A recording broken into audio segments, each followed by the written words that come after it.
माँ अगर सराइकी थी तो मुझे सराइकी, हालांकि मेरी तालीम का जो मर्जी हुआ जैसा, लेकिन जो मैंने माँ से सीखा है, मेरी माँ बिल्कुल अनपढ़ थी, लेकिन अल्लाह का शुक्र है कि तालीम में हम बहुत एक ऐसी बस्ती से जहाँ बिजली भी नहीं थी, सड़क भी नहीं थी।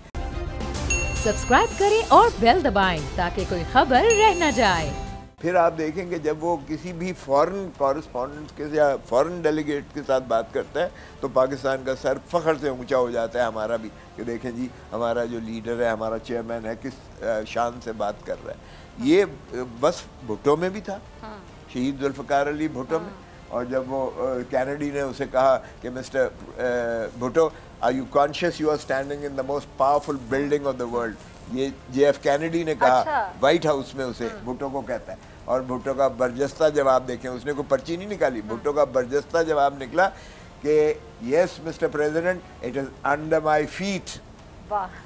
तेरी ये अजीम जो इमारत है ये मेरे कदमों के नीचे है। ये देखें इंटेलिजेंस है। और किसिंगर ने उसे लिखा कि स्टेट्समैन, पॉलिटिशियन नहीं, ही इज दी बहुत बड़ी शख्सियत है, बहुत बड़ी। और उसने कहा कि कंटेम्प्रेरी जो स्टेट्समैन है इसमें सबसे ज्यादा टावरिंग पर्सनालिटी है शहीद जुल्फ़िकार अली भुट्टो।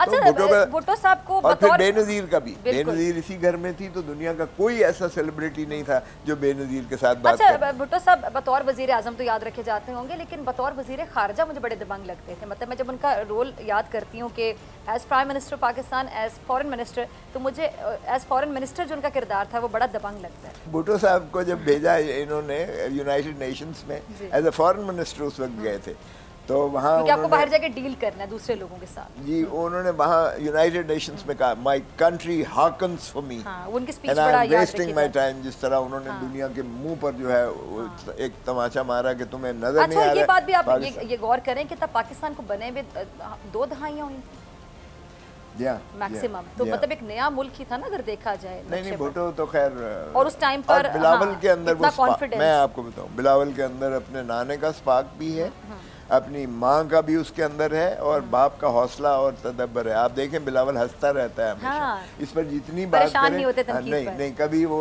गुस्सा नहीं खाया है, कभी उसने बदकलामी नहीं की है, कभी उलझा नहीं है किसी के साथ। मैं कभी ग्रम्बल भी नहीं किया। आप कम से नहीं की बात कर रहे हैं। मैं कहता हूँ कि ये जो है जो 60-60, 70-70 साल के पॉलिटिशियंस हैं उनको सीखना चाहिए। वो इस तरह की जबान जिनमें एग्रेशन बहुत ज्यादा है, जो बहुत ज्यादा फ्रस्ट्रेटेड होते हैं, उनको सीखना चाहिए कि तहम्मुल या बर्दाश्त कैसे। भुट्टो जरदारी को मैं इसलिए भी रैंक करता हूँ कि उसके अंदर जो तदब्बर और हौसला है वो एक बहुत ज्यादा टॉलरेंस, बहुत ज्यादा मैं समझता हूँ कि बरगुज़ीदा शख्सियत के बराबर है उनका वो हौसला। अच्छा, मरियम का मुस्तकबिल आप कैसा देखती हैं? मतलब आप एक खातून है, मैंने कहा खातून का सवाल खातून से पूछा जाए, मरियम नवाज का मुस्तकबिल आप सियासत में कैसे देखती हैं?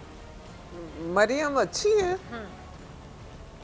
मतलब अपने बाप का बहुत ज़्यादा पीछे से मिशन को कैरी कर रही हैं। ठीक है। एंड पर्सनालिटी भी अच्छी है,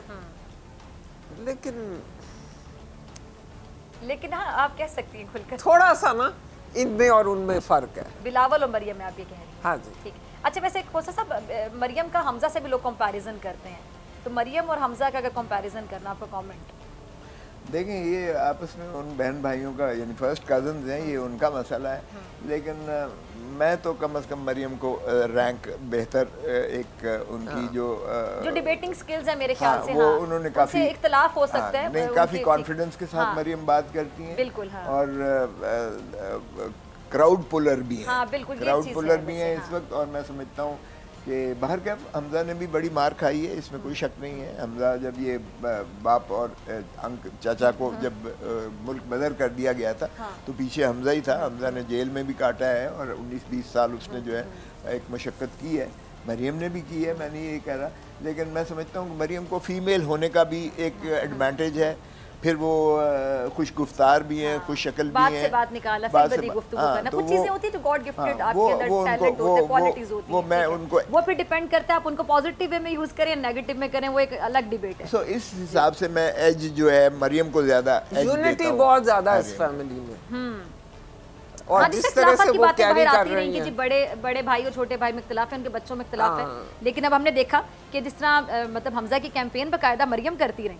हालांकि इख्तिलाफात का भी सभी को पता है, बिल्कुल हाँ हो, लेकिन जब दुनियादारी की बात आती है तो सभी इकट्ठे तो हो वो जो जाते एक रख रखाव ये लिहाज होता है वो बहुत एक ज्यादा है। है। उनकी ये फैमिली तो उनमें क्वालिटी है ना, यूनिटी भी है, टॉलरेंस भी है, ठीक है जी।